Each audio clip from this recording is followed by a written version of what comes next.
Donald Trump emerged from Mar-a-Lago with Don King. He started taking a few questions from reporters in what turned into the closest thing to a press conference we've seen from the president-elect in months. Here that is in full. Hello, everybody. Everybody okay? Yeah. Great, thank you. You all know Don King? Of course. Who doesn't know Don King? It's just great to be in America. And now with our leader, we're going to make New Day. Make America great again. Is the Israeli flag a message for the president? Pardon? Is your Israeli flag a message for Obama? The Israeli flag is about peace. You know, peace in the Middle East. Shimon Peres and Uri Shavir may be the peace ambassador.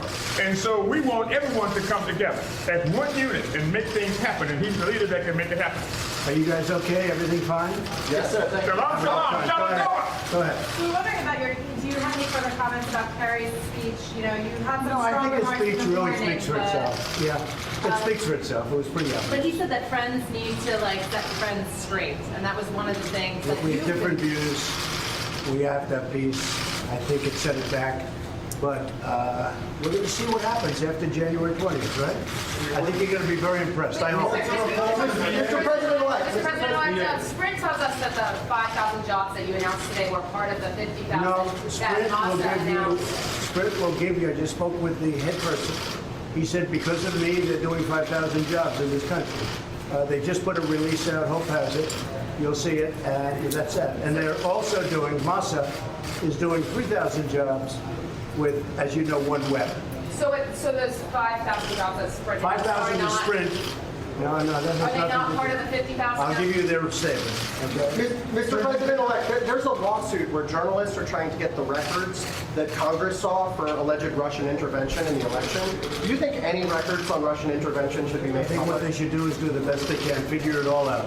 Figure it all out. Sir, do you think there should be a public option for veterans to get health care in the United States? Well, I had three of the greatest in the world today. Cleveland Clinic, Mayo Clinic, Johns Hopkins, the three top people from the best in the world. And they were amazing, and they have some really good ideas. And we have to get it fixed. I've been saying we're going to take care of our vets, and we're going to take care of our vets. So I had the three greatest people in the world. If you look at those institutions, I think you'd all agree. And they were all in a room together with myself and some others. And we're working on something to make it great for the veterans, because the veterans have been treated very, very unfairly. Should they be Here. in private hospitals if we do?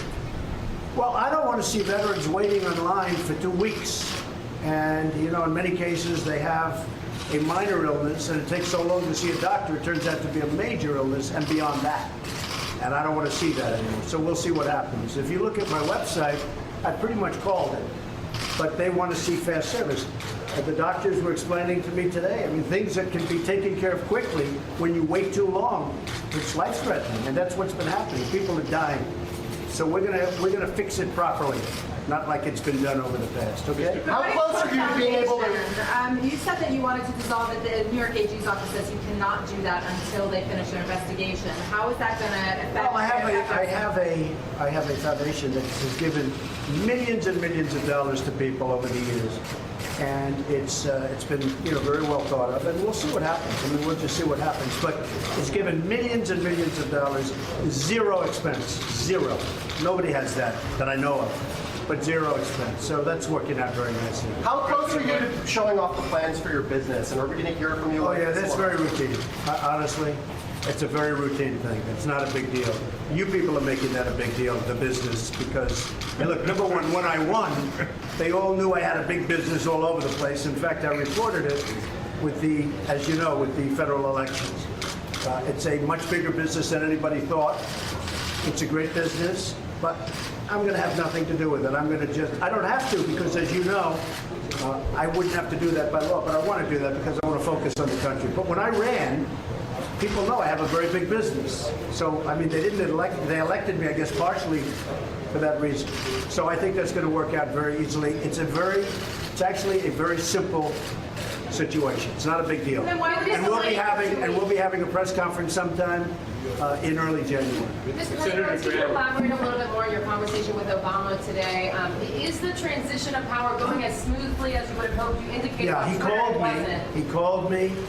We had a very, very good talk generally about things. He was in Hawaii, and it was a very, very nice call. And I actually thought we covered a lot of territory, a lot of good Are territory. you satisfied with the transition thus far?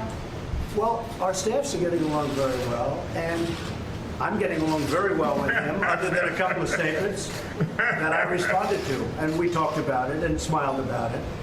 And nobody's ever going to know because we're never going to be going against each other in that way. So, but it was a great conversation. Mr. President-elect, Senator Graham today said that they're putting together sanctions that will go after Putin personally. Would you back that? I don't know what he's doing. I haven't spoken to Senator Graham. I don't know. Haven't spoken to him. As you know, he ran against me. And I haven't spoken to him. You have to admit, he shocked the world. Nothing else to say. He shocked the world. Senator Graham ran against me. I haven't spoken to him since. What do you think generally about sanctions against Russia? I think we ought to get on with our lives. I think that computers have complicated lives very greatly. The whole, age of computer has made it where nobody knows exactly what's going on. We have speed, we have a lot of other things, but I'm not sure you have the kind of security that you need.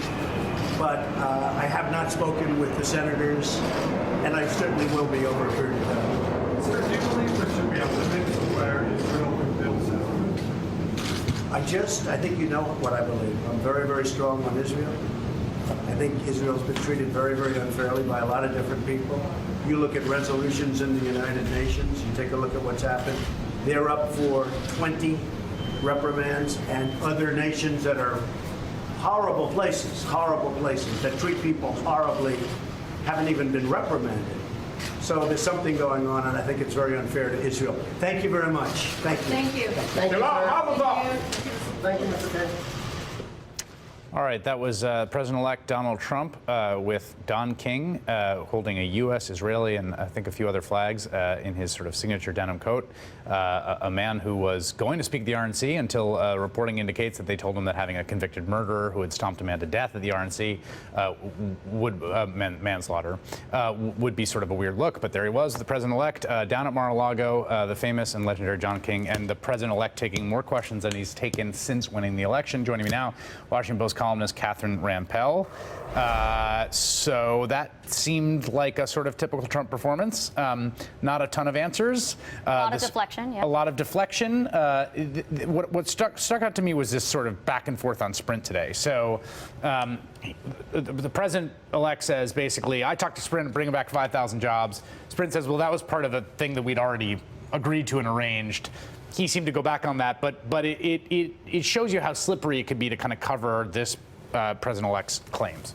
Yes, I mean, his claims should be taken seriously, but not literally, or whatever the expression du jour is. Right.